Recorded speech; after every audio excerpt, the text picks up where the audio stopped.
Hi, this is Greg Kilstrom.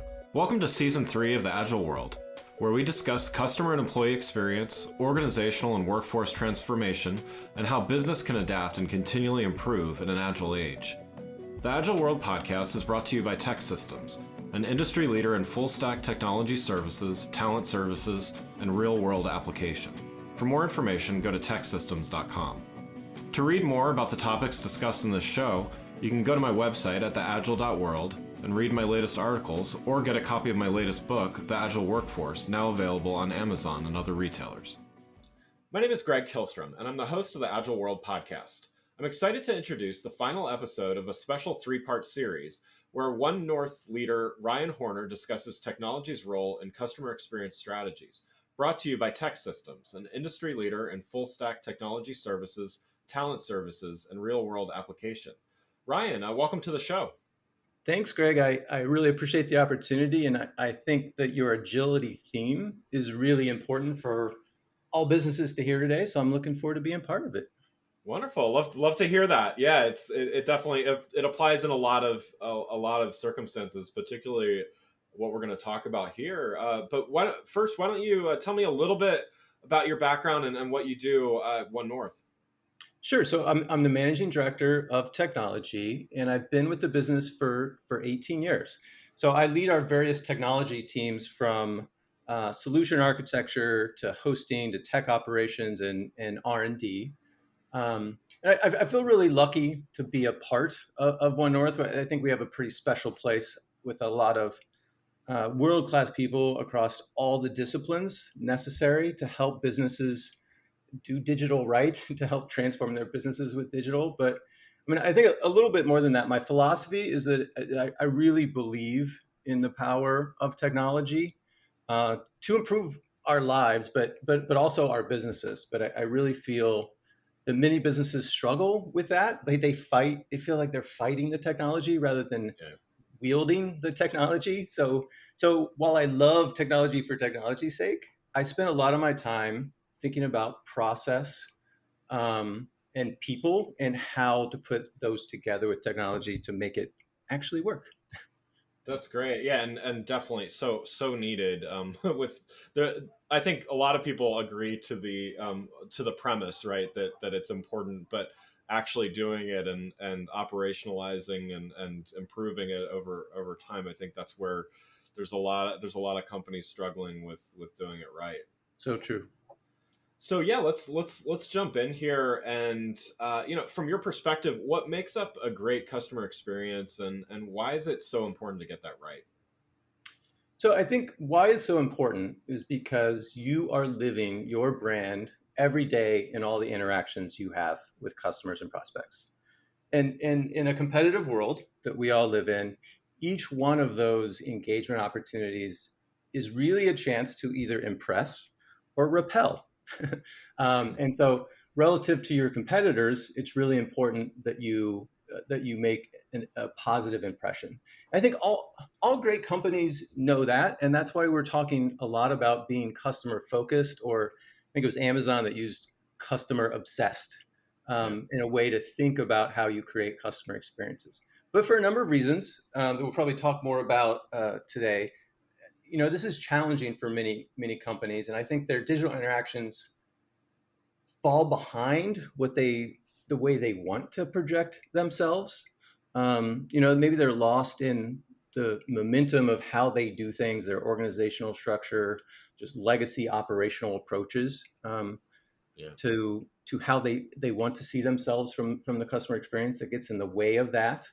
But so what makes great customer experiences? I think it really comes down to having empathy and being indelible. So empathy is about meeting the customer where they're at and telling a compelling story with the context of their interests, what their unique problem is, and personalized with respect for the way they want to engage with you, which is highly customized. And then indelible, because it needs to stand out and be memorable, so that they want to engage with you again. I mean, it used to be that we had brand loyalty, right? There was a certain brand that I always used because I've always used it. those days are kind of over. So you have to earn brand loyalty by creating customer experiences each time, to get and keep those customers. So that's why it's as essential as the success of your business. Yeah, and you touched on a few things there, but there's been constant change, and whether that's change in technology, change in customer preference, but we've been going through the obvious big change here, the pandemic, and just how companies have had to adapt to that.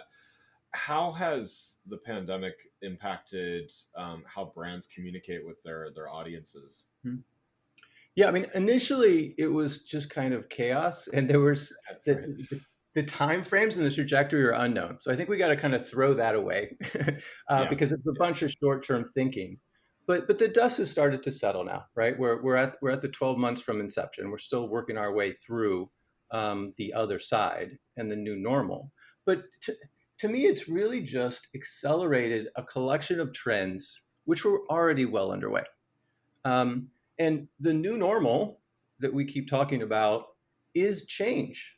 Is That's what we can expect in the future on the other side, but it was in the before times too, right? Yeah. So Yeah. maybe I'm being hopeful, but my hopeful impact is that, um, it has made the digital transformation that everyone was considering and was on their roadmap at some point, it's made it a top priority now. Maybe even an existential priority, which is maybe what it takes to, do the work to really transform. And part of that may mean, like, do they fund it? Do businesses fund it appropriately from a corporate structure to all the organizations and all the leaders out there? Right. And maybe I'll define digital transformation because it is so used that it can mean all things to all people. But Yeah. I mean, I think at One North we think about it as the opportunity for each business to, create, reimagine all interactions that a business has across touch points with a digital first mindset. Not digital only, right? We're talking digital and physical, but because we came from a physical past where we didn't have digital, as we're reimagining our businesses, taking a digital first mindset allows us to make that transformation and improve upon it. I mean, the other thing around the pandemic, you could say no one could have known or planned for a 1 in 100 year event, right? But Right. what you Right. could have planned for was change, because that was already happening. And if you built your business to handle, and adapt, right, to be agile, Right. then you were going to be able to better handle, and the ones that were able to adapt much more quickly. So I mean, it really gets to the root of why I love your theme, Greg.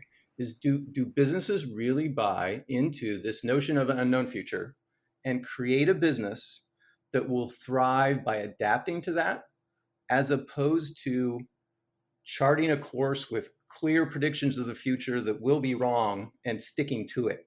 Like, that's what agile is about, and the pandemic proved it. So. Yeah. Yeah. No, I mean, I like that because, to your point, what's transpired during the pandemic from a business to obviously lots of other things going on in the world, but what's transpired from a business perspective, I think, to your point, has really kind of forced some things to happen maybe quicker or more thoughtfully than they would have if just kind of left to their own devices and be like, okay, well, we can invest in digital transformation in 3 years because our stakeholders or our board are not prioritizing that. It's kind of brought a reckoning to those organizations that really have deprioritized that, and you see that the ones that have prioritized transformation, maybe they still had some work to do and were quite busy over the last year, but they were on a better footing when this began, because, to your point, they were anticipating the unanticipated, which is that we all are moving towards a digital and more digital future and need to track all of these things, and stuff like that. So yeah, I mean, I think, as we talk about, some of the technologies that enable digital transformation. So, sales marketing platforms. How do these technologies help this transformation process, help this ability to create better customized and personalized experiences for customers. Well, I think it's interesting to talk about how technology solves this problem by talking about the history of the technology we're using for digital, right? So back to the basics of what the internet was built to do, and the web protocols were built to be anonymous and stateless. And I'll get to the answer to your question by starting here, I promise. Sure, But sure. it's anonymous in the web. When you load a web page, it has no idea who you are, knows nothing about you, doesn't really care. And it's stateless in that it can't even not just distinguish between people, but it doesn't know one visit from you to the next visit. It's not recording a state of what you did before. And obviously, to create a personalized experience and to create a customer experience which has context, our tools need to be aware of that. So the marketing technology tools, which we call MarTech, the MarTech ecosystem, um, if a business builds and integrates a MarTech ecosystem, which consists of a CRM system, a CMS or content management system, some sort of email or marketing automation tools, and then an analytics platform. If those four key constructs, and there's a lot of edge cases in addition to that, but Yeah. if those four key constructs are talking to each other and sharing and recording data of each of the touch points with which a customer or prospect comes to you with, it will allow you to start to identify and de-anonymize the underlying protocols and technology of the web.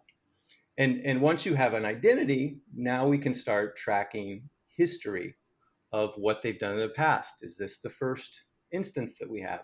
What is the detail of what they were interested in the last engagement, or what were their past purchases? That gives you context, that gives you state about the individual on the other side.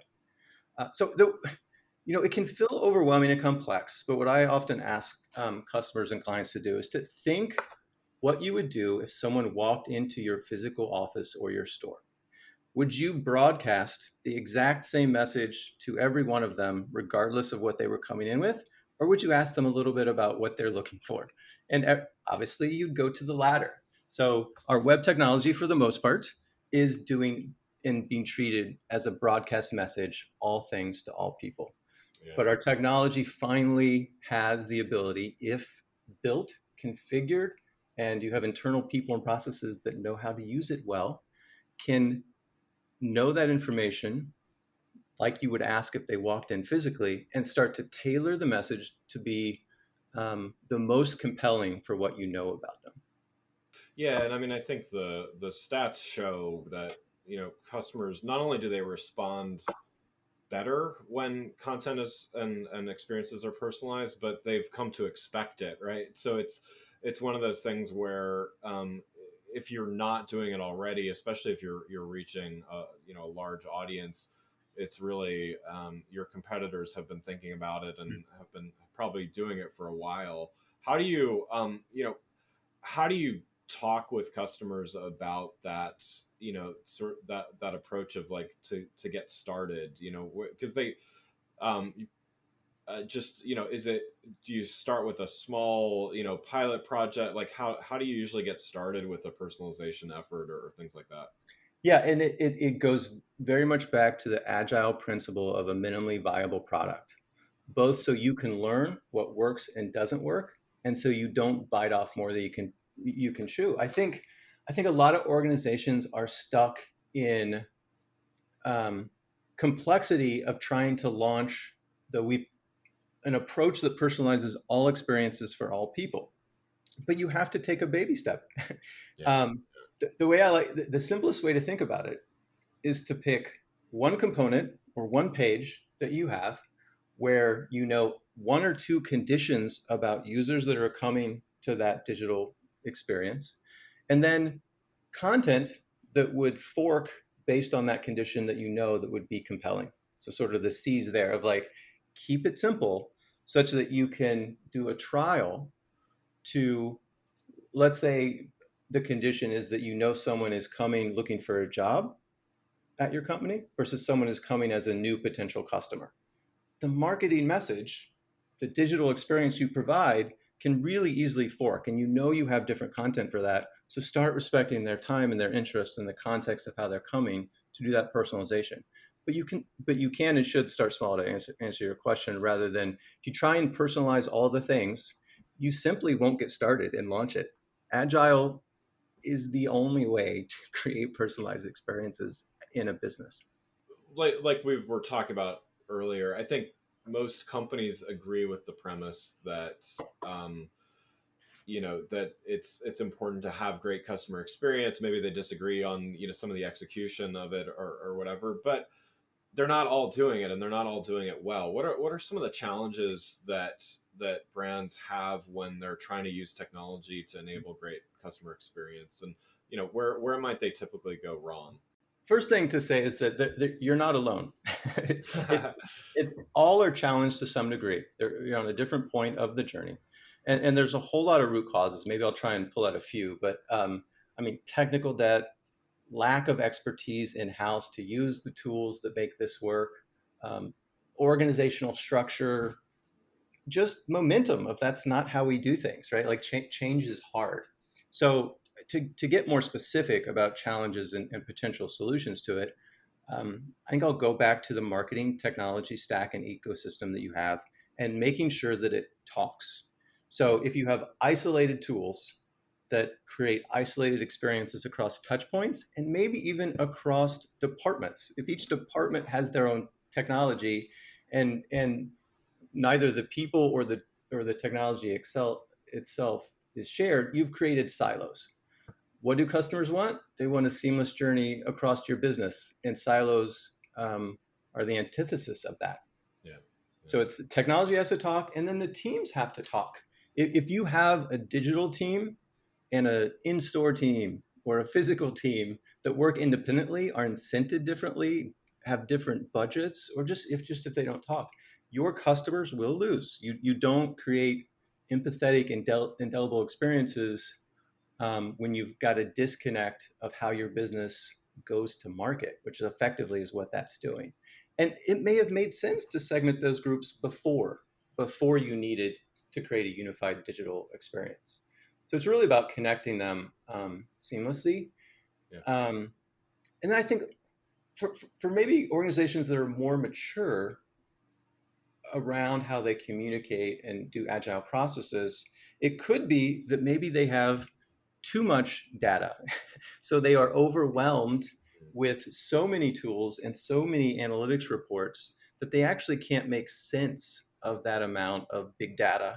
And what they really need is insights, right? So being able to glean and provide data science review and understanding to the data to give them actionable ways to improve.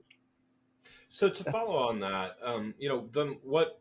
Totally agree that I think big data has allowed us to collect a lot of information, but also sometimes get overwhelmed by it, right?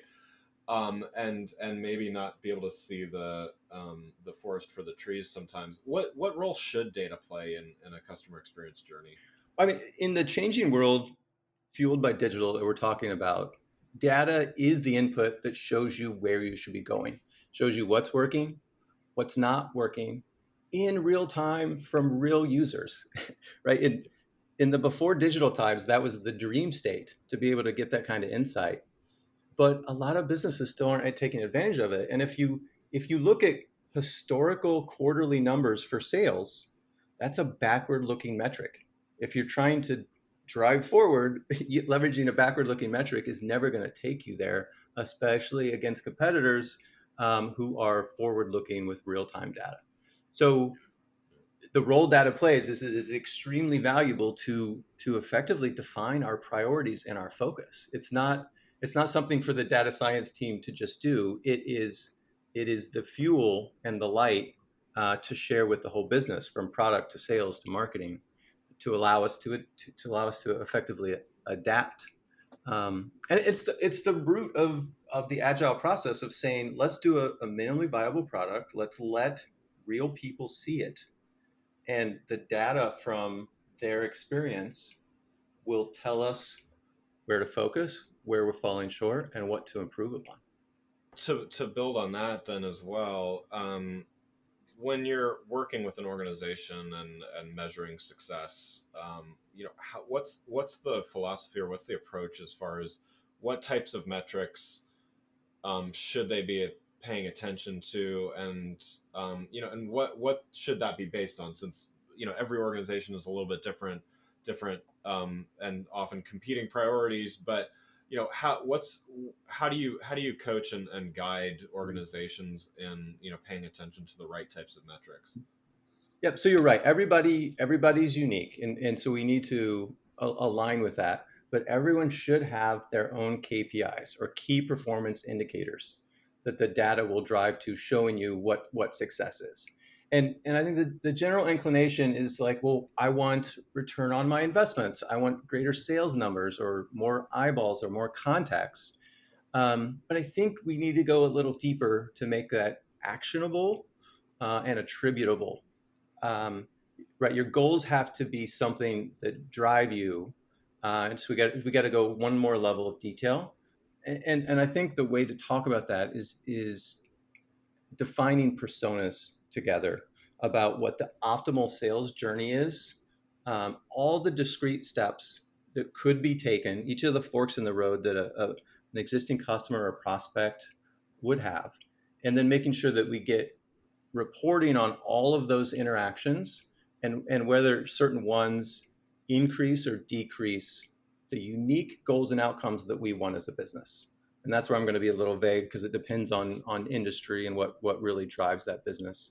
Um, but then going back to what what's indelible on each one of those steps, and what's the empathy of where they're coming for, really being that customer focus. And we don't have to be overwhelmed with every persona that could possibly exist. Pick the baseline personas, and then get more sophisticated, more segmented, and get more attributes to be able to slice and dice that as you enhance your data science kind of engine. The final thing would be to think about SMART goals, which maybe some people are familiar with, things that are specific, measurable, achievable, relevant, and time bound. So that if you just have really high level, lofty metrics, and you can't make an attribution to experiences you're providing, then it doesn't provide the insight that we need. So, last question before we wrap up here. So, as we've been talking this whole time about this ever increasing pace of change, and I love your highlighting an agile approach and things, and because I think I definitely agree, and it applies to all of this as organizations face this pace of change. What's your recommendation for CX in 2021? I mean, we're not all the way through the pandemic just yet. There's a lot of there's increasing continual change overall. Like what should organizations be thinking about for for this year and customer experience? I would say it's threading the needle a little bit to combine a high level strategy with agile execution, right? I think a lot of organizations will want to define a specific tactic around a, a few people or one process, or let's add a new tool, a new piece of technology as the easy button or the easy target to say we're transforming.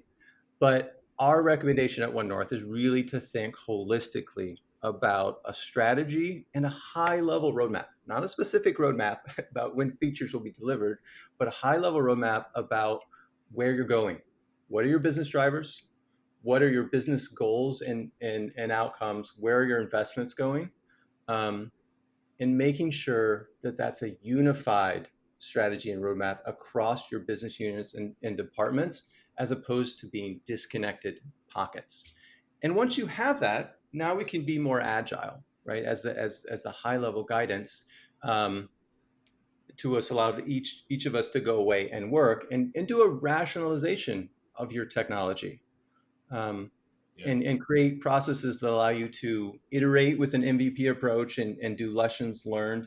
I mean, don't do big bangs of like, all right, when do we launch our 3-year roadmap? Like, well, you're gonna do it every day, and you're gonna adapt and adjust.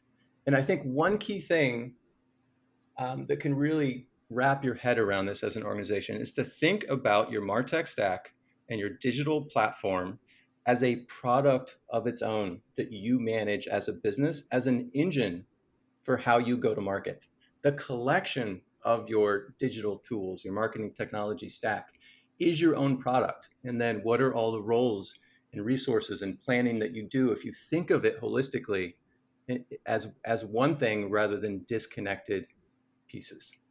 Well, Ryan, thanks so much for joining the show. For those listening, what's the best way for them to keep up with what you and One North are doing in the CX strategy space?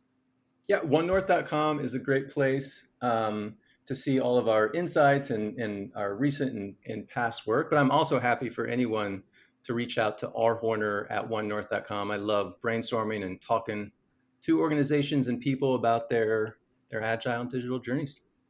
Wonderful. Well, again, I'd like to thank Ryan Horner from One North for joining the show. Learn more about TEKsystems and their perspective at teksystems.com/version next now. I'm Greg Kilstrom. Thanks for listening to The Agile World. Thanks again for listening to the Agile World podcast, brought to you by TEKsystems. I'm your host, Greg Kilstrom. If you enjoyed the show, please take a minute to subscribe on your podcast channel of choice and leave us a rating so that others can find the show more easily. You can learn more and get a copy of my latest book, The Agile Workforce, from my website at theagile.world.